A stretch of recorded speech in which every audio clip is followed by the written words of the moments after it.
EQP, your specialized consulting. Hello, everybody. I am Aggie, the sales director for North America for EQP. EQP is your specialized consulting. And we have to tell a little bit about our story. But before I tell the story, I'm going to be talking exactly what is the moment we are right now. Today is our second live podcast. Every month we have a guest, okay? A guest who can contribute and respond to our audience about certain concepts or certain doubts they might have about contract management, because this is the area where we have really specialized. So on our first live, we had Gabriela Tamer. She's one of our top executives, and she was very good in responding to some of our audience questions related to contract management. We are specialized in contract management, and this is what the basic subject is about. Okay, when we get to this point where companies in North America really need a better contract management to get a lot of savings and results on their operation, and to have a better construction of the CMDs, which we're going to be talking a little bit later during this interview. In our second live today, we have a very special guest. So special as was Gabriela at the first live, René Duvekot. René Duvekot is the CEO of a company in the United States, here in the United States, called AVROS Corporation. And he got also specialized in supporting some of the companies where contracts is related. So let me tell you a little bit of the background of who is René, okay? His full name is René Christian Duvekot. He was born in the Netherlands. And it's interesting because when my team told me that he would be my next guest, I realized that I knew this guy. We have worked together many, many years ago. And of course, we're going to be talking about it. But it's quite interesting. There are coincidences in life that happens at this very moment. But you know, as Carl Jung used to say, there are no coincidences. He calls it synchronicity. It's incredible how many years after we work together and we have a lot of stories to tell, we are right now, as a host, as a guest, having a conversation related to this subject that I just mentioned to you. Let me tell you a little bit about René. He was born in the Netherlands. And he is the founder and the CEO of AVROS Corporation in Florida. And what this company does is they provide consulting services such as research, business plans, feasibility studies, and back office services like accounting, taxes, companies in the United States. As it's got to specialize. You know, the United States has very specific laws, very specific ways of working and dealing with those kind of concepts. So since the 1980s, he has been helping Brazilian entrepreneurs or entrepreneurs from all over the world with sales, marketing, investments, and planning in the US, how to enter that market, with this market called United States market. Okay. Now, René is going to join us right now. So I'm going to be inviting René to join us at this very moment. And René, please. Good evening. How are you, my friend? Good. Thanks for the invitation. Good seeing you again. No. Wow. After so many years, right? Yeah. After these years, you know, we are in our 20s, and it's been so long since we worked together. Yeah. Yeah, we're not going to mention the year so we don't look so old to the audience here, right? Yeah. But that was quite an experience, wasn't it? Yes. That was a very, very pleasant surprise that we could work together after all these years. Yes, sir. Exactly. I don't mind mentioning the company we were together, Alexander Proudfoot, right? Yes. Alexander Proudfoot. Alexander Proudfoot was very strong in Brazil at that moment when we joined the company. Yes, specialized in raising productivity. And this was at a time before computers existed, so we learned to do by hand a lot of things that today are done automatically. So that was quite an experience. Yes. Exactly. Quite a learning experience for us. That's learning experience, exactly. And we have a lot of stories to tell, right? Oh, Maybe in a second interview, we could probably go deeper in those stories because there are many funny stories. Funny stories. I mean, we could just, crack here and break in laughings. But let's go back to René. One of the reasons you were invited, and I just read your background. I just read your profile and the things you do in the United States for all these people that come abroad, or they're just trying to open an operation in the United States. You help a lot of people, and you have been well referred, especially when dealing with contracts. And that was one of the reasons why you were invited to this interview. So of course I'm going to ask you. I mean, let's make this a conversation more than an interview. Okay. I want to use your experience. I want to use what you know. I want to use what exactly are the things that what is happening right now at this moment from a political standpoint. So we're not going to get involved with that because that's not the case here.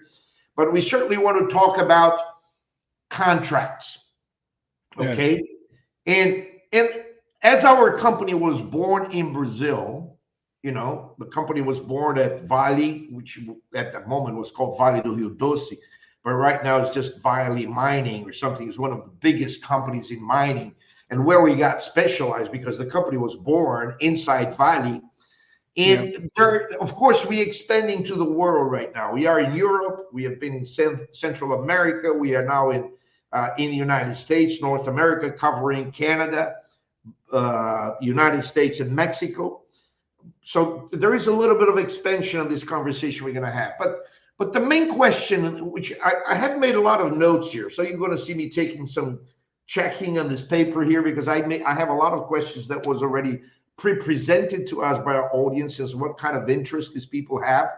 And certainly we would like to talk a little bit about the EQP experience around the globe as we get back and as we continue this conversation. But let me ask you the first question, which was handed by one of the people that we had this conversation initially to put some of the questions to the audience.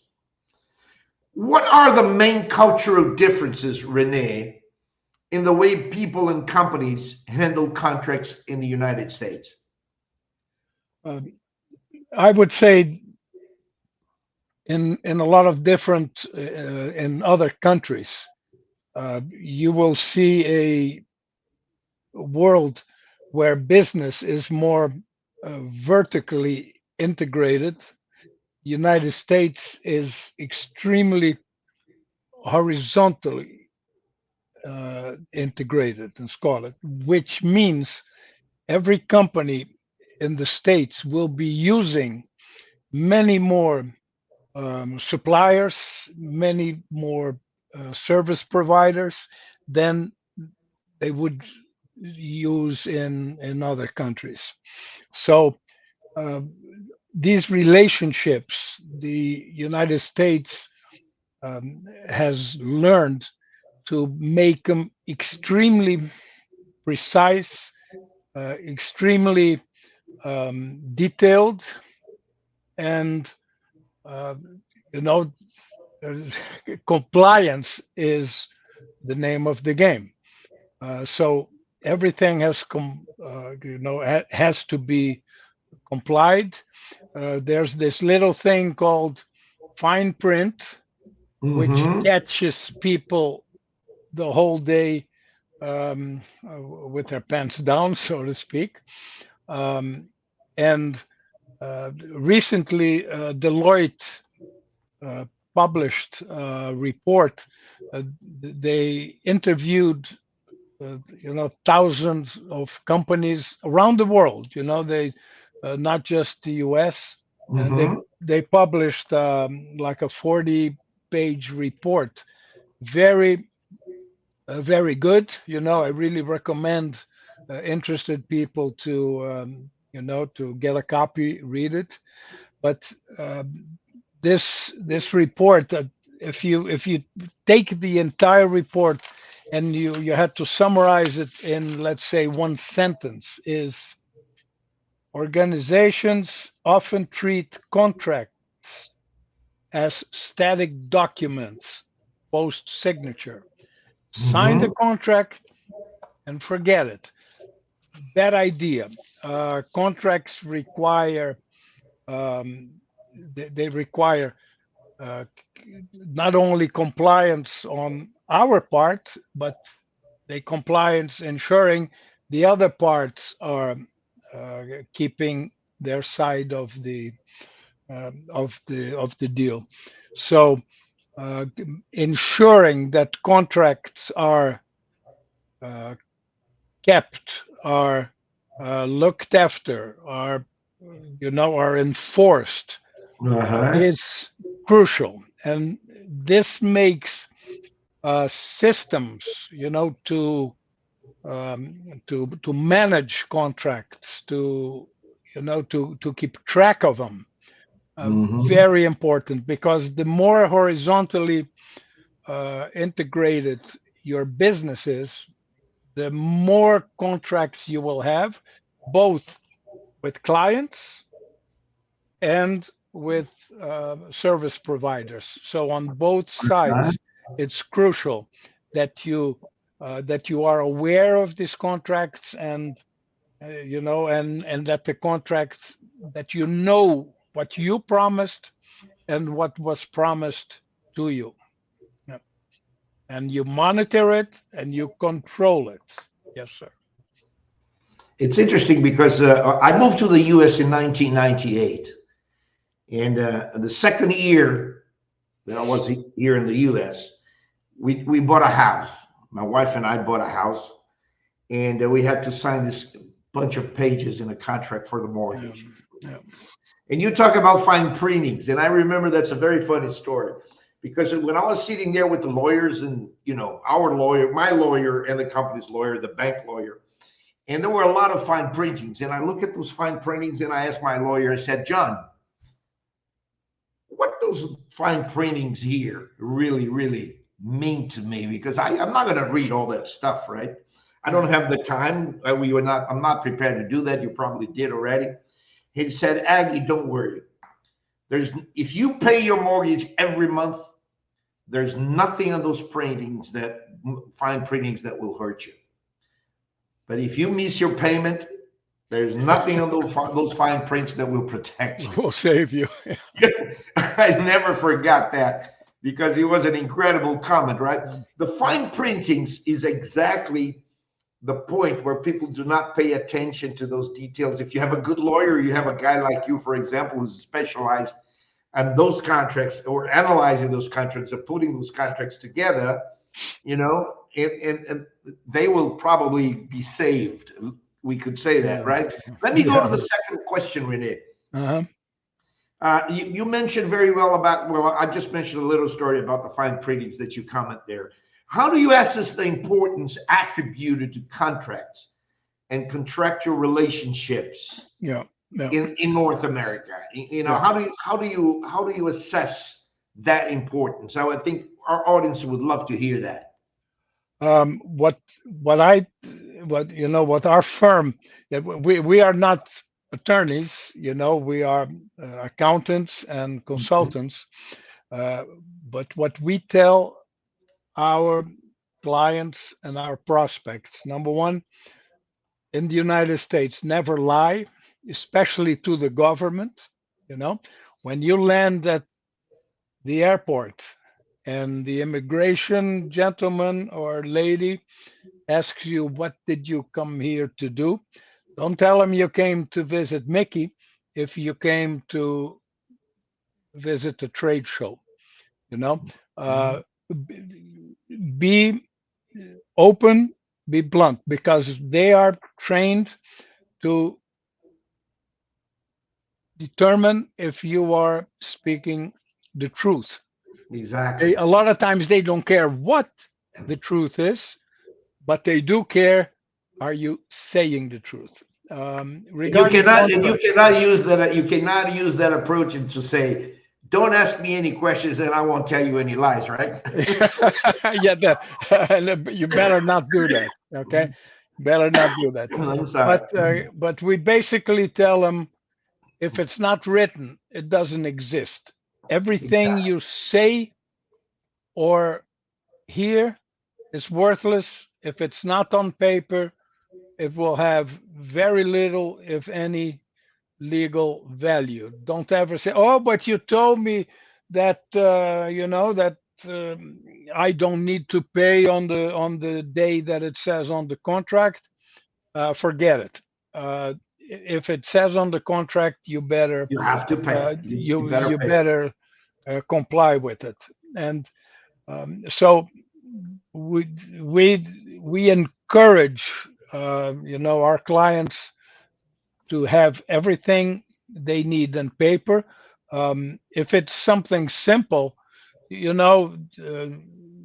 can have like a simple contract, but be careful. You may need an attorney, and a lot of times it's worth it just to have an attorney read it, to see, so that he or she, the attorney, can determine, are there any red flags here somewhere?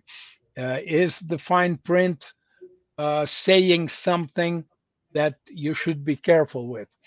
For instance, as an example, the Small Business Administration, SBA, during the pandemic 3-4 years ago, was distributing money. Okay, a lot of people say, hey, great, just I want the money. There's a little clause there that you must maintain a valid insurance policy, on any assets, because the assets now became collateral for the loan, whether you realize it or not. And you better have that insurance.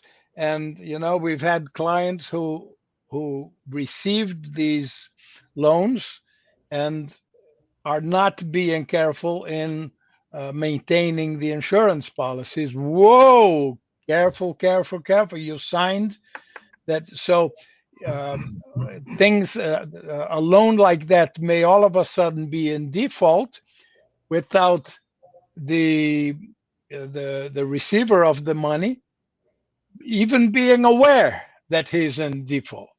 he or she. So Exactly. it's things like that that can bite you, and a system to monitor these clauses is crucial, very important for small companies or for enormous companies. Yeah. That's interesting that you mentioned that, because one of the things that I had to do, getting back to the story of my mortgage again, I had to have a life insurance,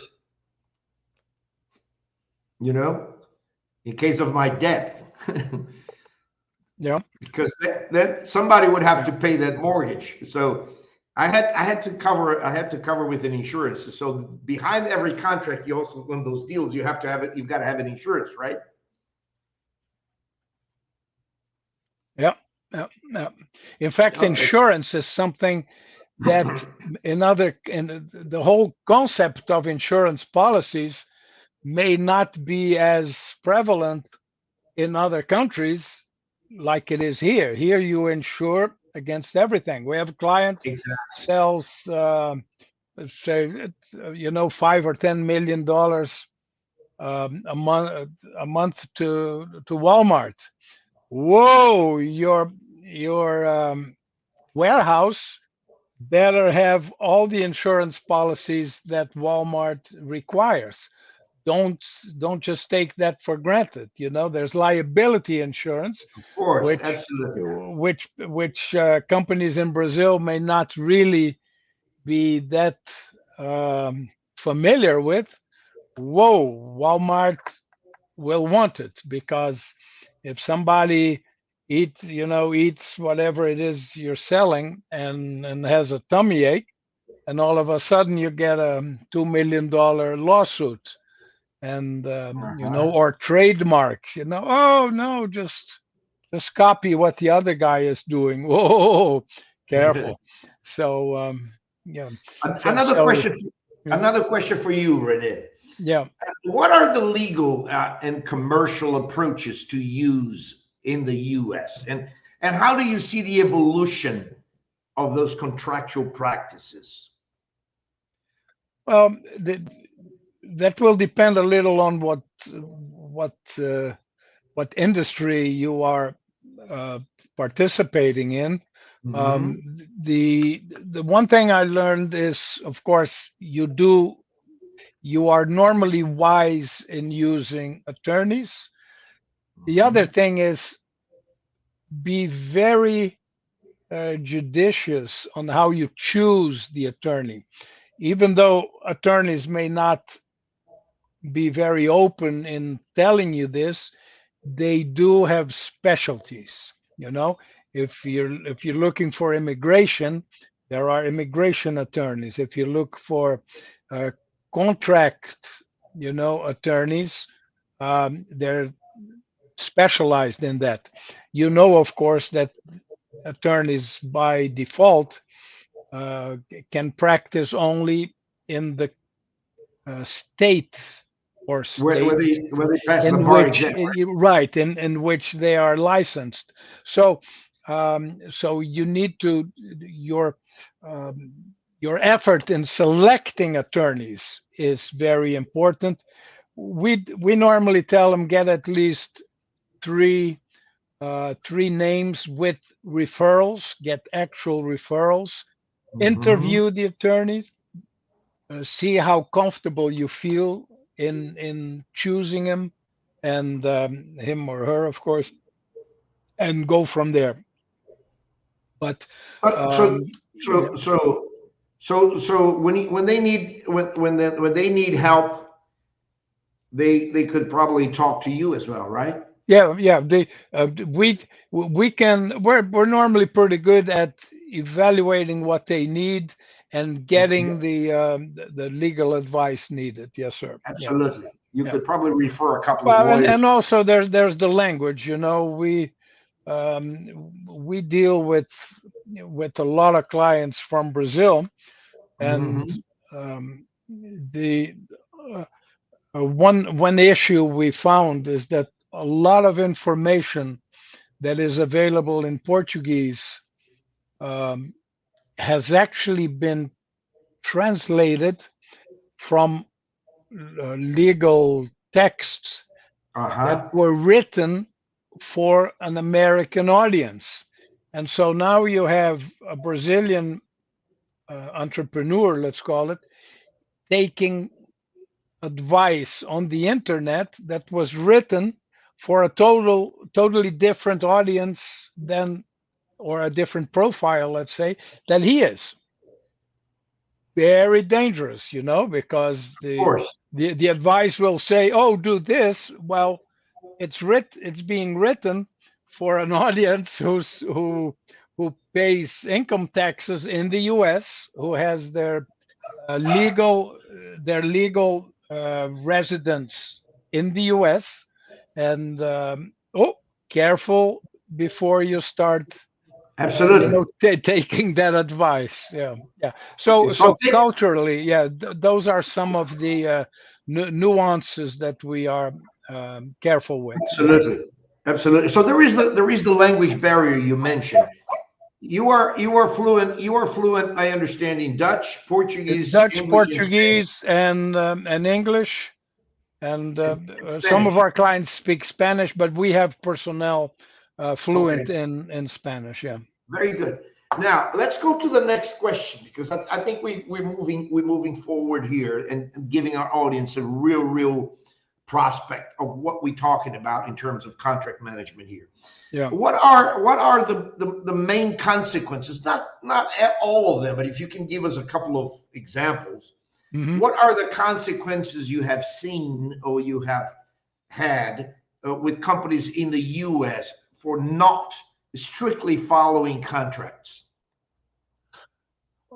Well, the penalties are significant. Okay. Uh-huh. The probably the lack of writing down um, what's agreed between the parties. If you look at it from a very basic point of view, a contract is really a laundry list of everything that you don't want to happen, and Mm-hmm. how would the parties react should any of those happen. Okay. All right. We've opened companies for say couples. They, hey, let's go invest in real estate, whatever. They get Mm-hmm. divorced. Whoa, wait a Wow. minute, what happens now? Or partners that one dies. Well, uh, then all of a sudden, well, the heirs of the partner who died says, well, we'll take his or her place. Hold your horses. What does the agreement between the shareholders say? And a lot of times the problems arise from events that are actually that should be forecasted on, that should be considered, simply are ignored. Mm-hmm. And they are not a problem until they are a big problem. And They're not a problem till they become a problem, right? yeah, and so we do have like Brazilians, they, a lot of them will think, I will never die, nothing bad will happen to me. My partners and I will always agree on everything. And um, a lot of times in the beginning, it's tough to bring these things up. A lot of times attorneys are called deal breakers, Uh-huh. and some actually are, but it's their job to protect from events that that may happen, even though you do not like them to happen. Yeah. And there are some statistics about that as well, right? Yeah, Uh, yeah. The report mentions some of these numbers. That what percent uh, of the contracts end up with some kind of mediation, arbitration, or a mhm. legal fights. And so if whoever is interested in these things, I would really suggest that they go over the report and consider contract management systems. So That's in fact, interesting. That's interesting. But by the way, thank you very much for sending us the report. We read it. It's quite interesting. And by the way, we can also share with our audience right now. If you guys send me an email, you'll see here in the bottom my email that our team will put right now, aggie@eqpcm.com. If you send me an email, if you are interested in reading that report and having all those data, those statistics, please feel free to send me an email. You can see my email right here in the bottom, aggie@eqpcm.com. And you can send me an email and we'll make sure that report is delivered to you, is sent to you, okay? There are some interesting data there. One of the things they talk about is the average cost of commercial dispute is approximately $1.2 million. Of course, the resolution time is not that long because we're talking about an average of 24 months. If you gave a lot of examples in Brazil, and I understand that in Brazil it could probably take 10 years or something like that. But we're talking about a very fast process during this situation and during this moment. So, but again, the report is good. The report is complete. There are a lot of data there. If you need that report, any one of you at the audience today are participating on this live pad, if you're interested in getting that, please feel free to send me an email and we'll make sure that report is delivered to you. It's quite interesting. René, let's move forward here, my friend. Okay. I'm going to talk a little bit about, I would like to share with you, and I think you have helped us quite a lot opening this company in the United States. And we listened to your advices and we listened to everything you had to say.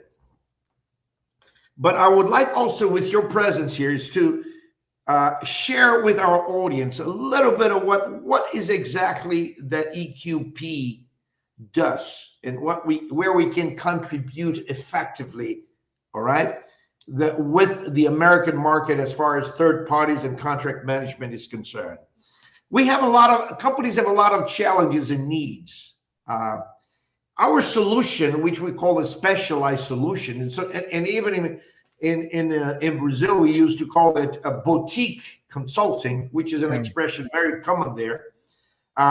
Our solution accommodates both not only the commercial approaches of contracts, but our solution also accommodates the legal approaches of commercial contracts, okay?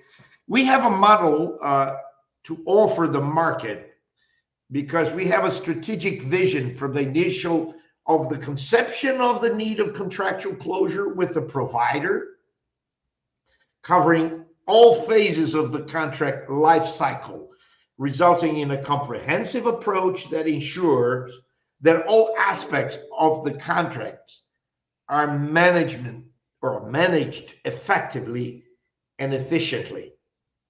Now, what I would like to talk a little bit here before we move forward with the other question, because I have other questions to make you right now. Some people had asked us before, what is the life cycle of a contract? I just want to explain this to our audience today. It is the process. This is very important. You will see right now we're going to be showing you this cycle in a chart.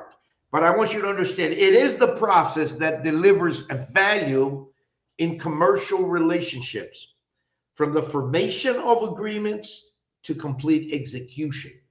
As you said very well a few minutes ago, sometimes people sign the contract and just put it in the drawer. And that's not how it works. We have to follow up on those contracts. We have to know exactly what is the scope of it, what has been agreed. What was the provider, especially in third-party contracts, what were the providers supposed to deliver? Right? Are they delivering on time? Are they delivering the right amount that was agreed upon? Are they delivering the correct product or the correct service with the quality that the contract demands for that delivery and execution? And that, of course, includes negotiation, signing, fulfillment, and closing, ensuring that all parties meet their responsibilities. Not only the companies that make those contracts or sign those contracts or providers have responsibilities, but the third parties have an incredible responsibility the moment they sign those contracts and the moment they have to deliver that. So it's very important to understand what this EQP really does. Okay, this is our job. This is where we got to specialize in. That's why we have become a boutique type of consulting. Because every time in the United States when we talk about contracts, everybody thinks from a legal standpoint. But most of the people forget that contracts, it's not only the legal standpoint, which is also very, very important, and we don't deny that, but it's related to how do we manage those contracts, especially if you have a high level of third-party services or a high level of third parties providing you service. Now, saying that, I just want to summarize that. Now, our solution is adaptable. It's very important to understand that our solution is adapted to the processes and focus of each country. And that's why I'm talking to René here today, because he's a guy involved in the United States and has a lot of experience. But I want to talk to you about the CMD, which is, we have already implemented. CMD is Contract Management Department.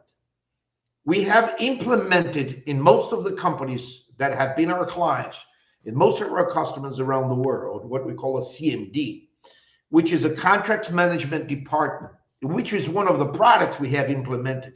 Just for you guys to have an idea, we have implemented more than 108 CMDs already in our history, with more than $1.2 billion savings as a result of that implementation in several countries. I have to mention that we have been already in Honduras, Chile, Norway, Brazil, and now opening operations in the United States. Now, this ensures compliance. René mentioned about compliance. This ensures compliance with local legislation and business practices, of course, offering robust and flexible support to maximize contract value and minimize the risks, which is what every company wants to do, is minimize that risk. And now that's the link for my next question, René, here. I've spoken too much. Now it's your turn. In your experience, how does the distinction between contracts and agreements influence the approach of companies in the USA? We basically, or always, use the same term. I mean, we treat them as being synonyms, as being the same. If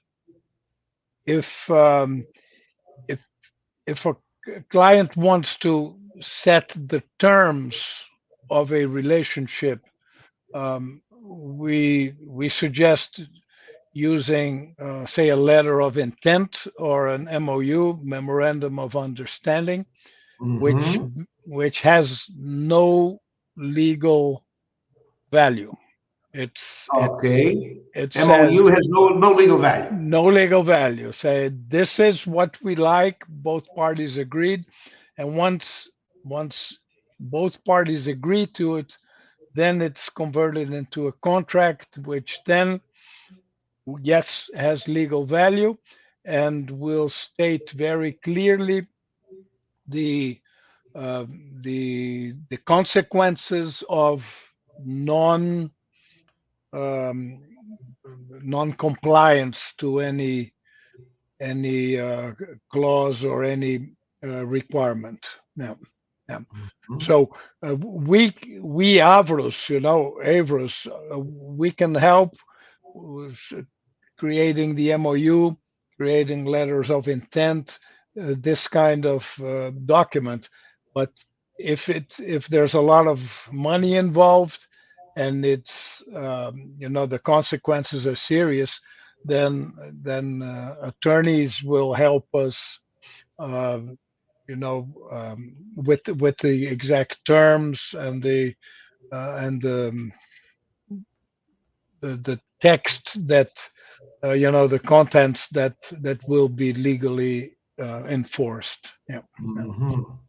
Yeah. Okay, very good. Now, we have talked a lot about contracts here, Yeah. but I think we're going to add one more element to this contract portion that we've talked about, which is contract management. Yeah. And you just mentioned something very interesting there. You said that the contracts, you cannot just prepare it, sign it, and stick it inside a drawer. Right. Right. You have to manage that. So the next question for you is, what is your view on contract management in general, and how does it add value to the companies in the US? Well, it adds value basically by avoiding losses. The Mhm. report uses terms like um, uh, cost cost that you basically throw away money by not following up on agreements, by not Mhm. taking advantage of possibilities that the contract create for you, or by simply wasting money because you did not perform a certain action in due time. Okay. You don't follow deadlines, which That's one of them. Yeah, of course. which Not is one following of the key deadlines. things. You don't follow deadlines, and actually, what could have been very simply complied with up to a certain date now becomes a headache. It becomes a problem because you did not keep a date. Best example ever is our friends at the IRS. You know, um, every everything you do regarding the IRS taxes is very specific. We're signing contracts with the IRS the whole day. If Absolutely. you if you don't if you don't comply, if you don't keep your promises, you're going to pay interest, you're going to pay penalties, and so on.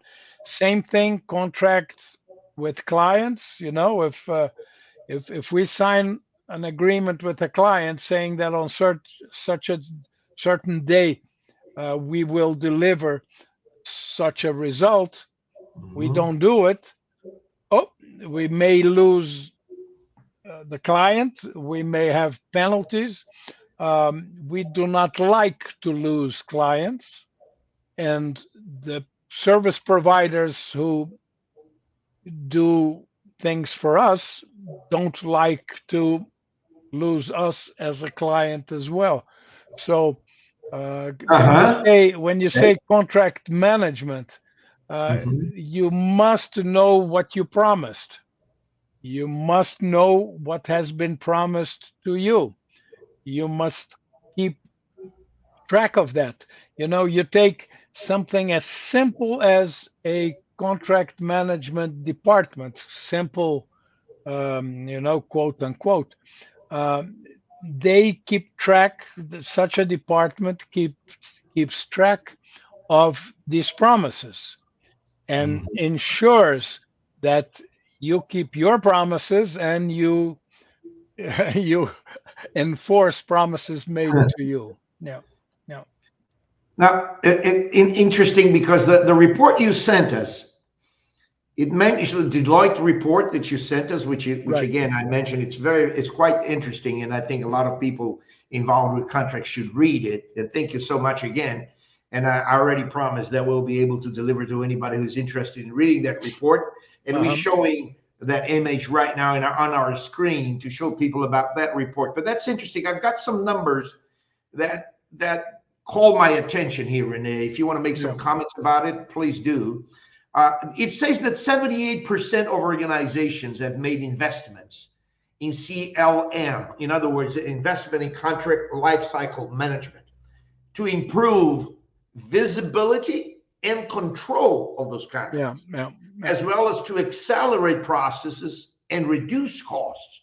And there is a number that shocked me. I didn't know about it, I have to confess, that 1.8 trillion, that's a lot of money. Yeah. 1.8 trillion in annual global economic value will be destroyed today due to poor agreement management. Yeah. That's our market. That's where we are. That's where we can help organizations to reduce that kind of risk, to have that poor management of contracts. This is our strength, and that's where we have specialized on. And that's one of the messages we really would like to get across in this interview we're doing with you, my friend René. Now, one of the things that usually happens is what we call the disconnected workflows have been the root of that cause of poor management, poor agreement management. And that results in over 50 billion, that's another big number, 50 billion hours wasted globally per year. That's quite a number. And a lot of it is one department takes too long to talk to the other one. Exactly. You have communication within the company, within departments in the company. You have duplication of work. Okay, a lot of the data that will go into a contract is already available, but ends up being reproduced or reconstructed because there's no flow of that data from one department to the other. You deal with prospects who ask for proposal, they issue RFPs, requests for proposals, and the time that it takes to react is so long. It's just costs, internal costs being created. You could have a $1 million or $10 million contract signed in, let's say, 1 week, and instead of 1 week, it takes a month. Well, you take $10 million times 3 weeks float and see the money that what you're throwing away, literally. And there's a lot of procrastination, isn't it? Yeah. I always say, never leave for tomorrow what you can do next year. Okay, this is my classic quotation for procrastination. So yeah. Now, if you, René, we're getting closer to our time to finish this conversation we're having right now. If you could summarize at this moment, what would be the main elements for excellent contract management, in your opinion, my friend? Keep track. Make sure you know what you're promising and what's being promised to you, and know how you will monitor and enforce every contract. Even in tiny companies, you sign an agreement for telephone, with you have 10 cell phones.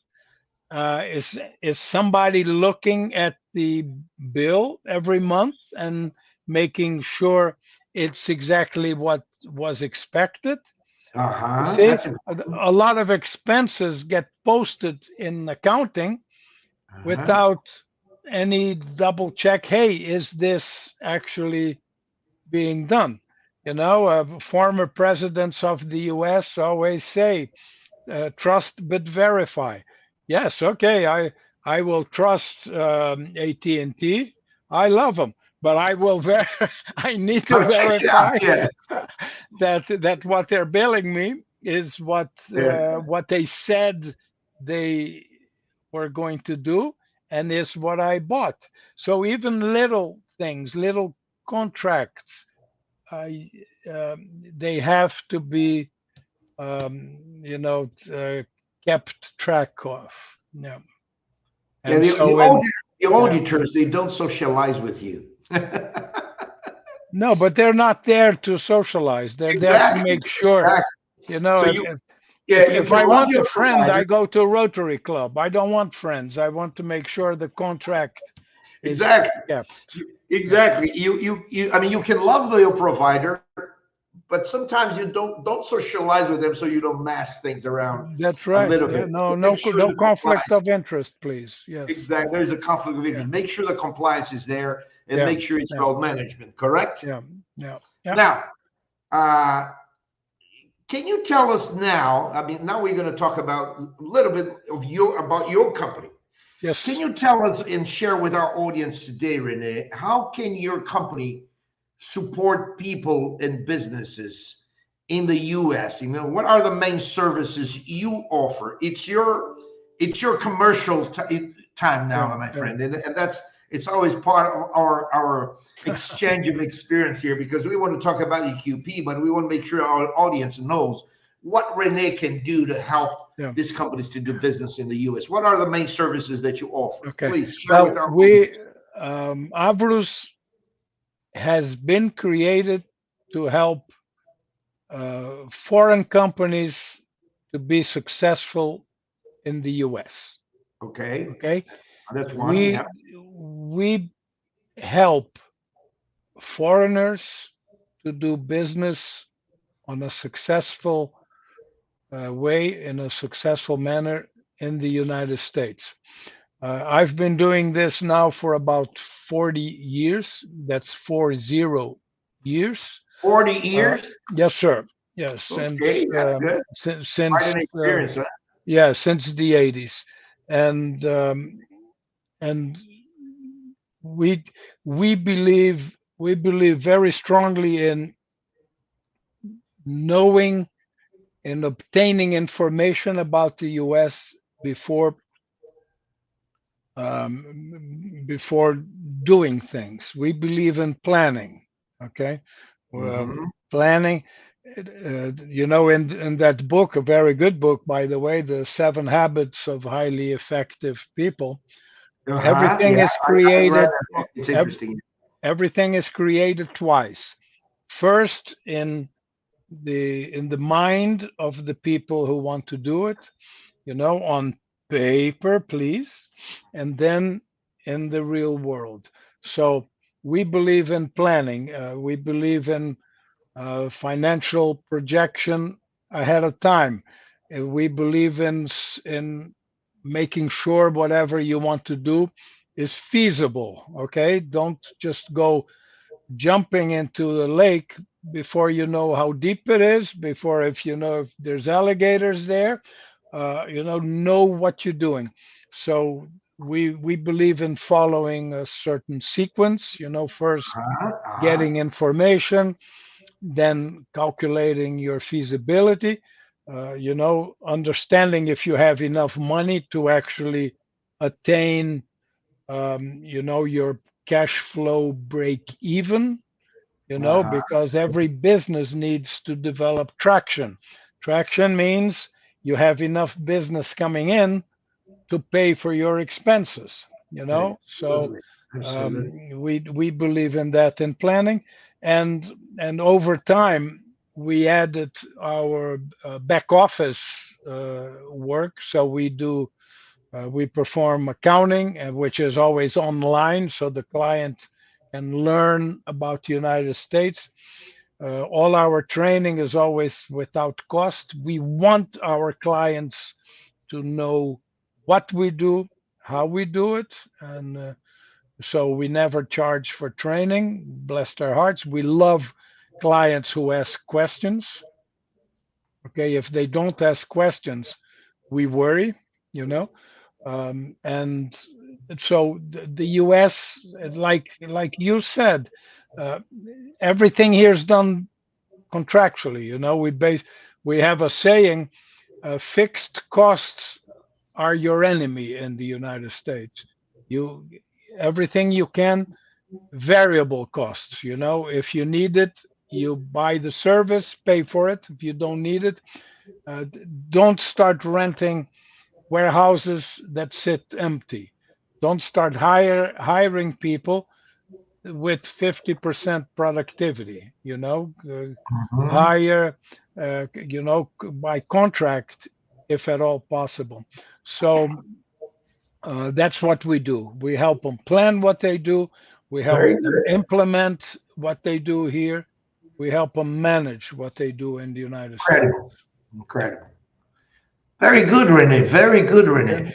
And How long have you been in the U.S.? a total of, it must be close to 50 years. No, I you're was, not that old, René. You're not that old. no, I'm in my 20s, like I told you. Um, I, I was born in the Netherlands, but when I was 4, I moved to Brazil. So I was raised in Portuguese. Wow. English is actually my third language, Uh-huh. but my college degrees. My bachelor is from University of Florida. My MBA, University of Miami. I've been blessed, if you want to call that, to be a Mensa member. Means I'm not normal, that's for sure. And so very analytical, very detail oriented. I Mm-hmm. am a pain Absolutely. in the butt of the people who work with me, and they remind me of this frequently.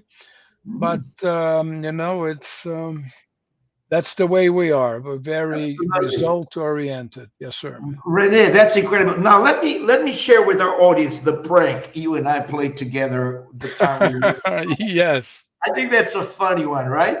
Yeah. I Yeah. remember, I remember that people said Aggie speaks so many languages, etc., etc. And then you and we played a prank with the team. I said, I didn't speak Dutch at all, but I said to you, let's play a prank here with the team. We had a bar across the office. Remember that bar there? Yeah. Yeah. La Meda And then I Santos. Yeah. and you and I agreed that I would pretend that I would Yeah. speak Dutch Dutch. Yeah. and I would say something there. I would, fake, and you would respond like we were communicating in Dutch. Yeah. Remember that? Yeah. That, That was quite a that fun was moment. funny. Yeah. Yeah. That was quite funny, my friend. I do remember that moment. It was really a Yeah. good prank.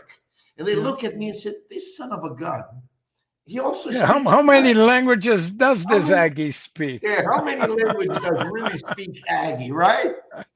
That was quite a prank. I Yeah. love that moment. Listen, I have good memories of those times. I remember that you Yeah. and I were in many of those Many projects. projects we worked together. Yes, We sir. worked Yeah. together, right? You said Yeah. Unibanco and you Yeah. mentioned another one there. I mean, a Delphine. lot of Yeah. Yeah. them, right?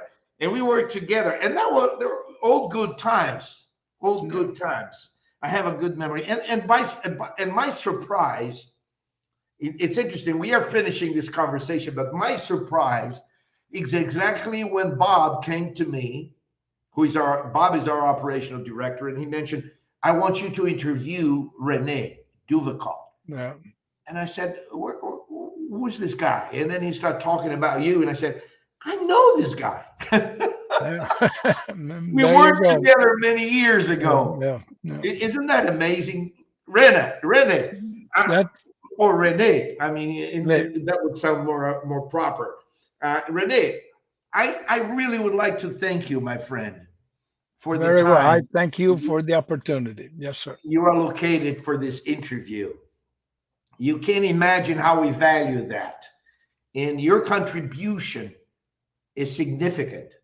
Your experience, your contribution is significant. I would really like to thank you for having you here, for you having accepted this invitation. And I think it's a very, very, let's say, incredible when we add your experience to our experience, and you can explain our audience exactly what EQP is all about. Not only AVROS, your company, but EQP is Yeah. all about, and that major concern with the contracts management consulting that we are specialized in. Thank you so much. I would like to thank you once again from my heart of your participation in this presentation, especially because we work together. And I would like you to say what would be your last message before we close this conversation and this interview. Please feel free to say something. Write it down. Yeah, I'm writing. No, that's the message. Write it down. If you have an agreement with people, write it down. Yeah, that was good. I love that. And read what you wrote and what the other party wrote. Exactly. Write it down. Read what you wrote. Yes. And keep track of it, right? If it's not in writing, it does not exist. If it's not in writing, it does not exist. I like that quotation. Write it down. Read it down. Yeah. And keep track of it, right? Yeah. Yeah. Keep track of it. Keep track of it. Manage the contracts you make. That's right. And we actually did a quick and funny story. Our CPA, what did he do a few months ago? He renewed his marriage vows. Okay? It's written down. It's written down.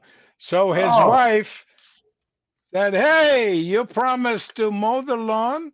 You promised to take the garbage out. You write it down. And he's of course paying his dues every day now. Yes. As a husband, right? Another interesting joke that I say, René, is that husbands, when they take the trash out to the front door, they have that feeling that they have cleaned the entire house. Yeah. So I like that. Write it down, read it, to make sure you understand what you agreed to. Keep track of it. Yeah. If it's not written, it doesn't exist. If it's not written, it does not exist. Not written, it does not exist. I have made a note. Yeah. Written, it does not exist. So I have made a note of these 4 basic items, and that was quite interesting. Do appreciate your time, my friend. And listen, I want to tell our audience, if you want to know more about EQP, here you got on the bottom, you have our website is www.eqpcm.com. In 30 days from today, we're going to have another guest, which we'll let you know on time, of course, in advance. And incredible individuals like we had Gabriella, now we're having René, and we're certainly going to be following up and having some individual invited for the next live that will take place in 30 days from today, and you'll all receive an invitation to participate in our live. René, once again, thank you very much for your time. And listen, to all our audience who had the opportunity to participate in this incredible and rich conversation, I do appreciate as well. Thank you, and have you all a good evening. Good evening. Bye.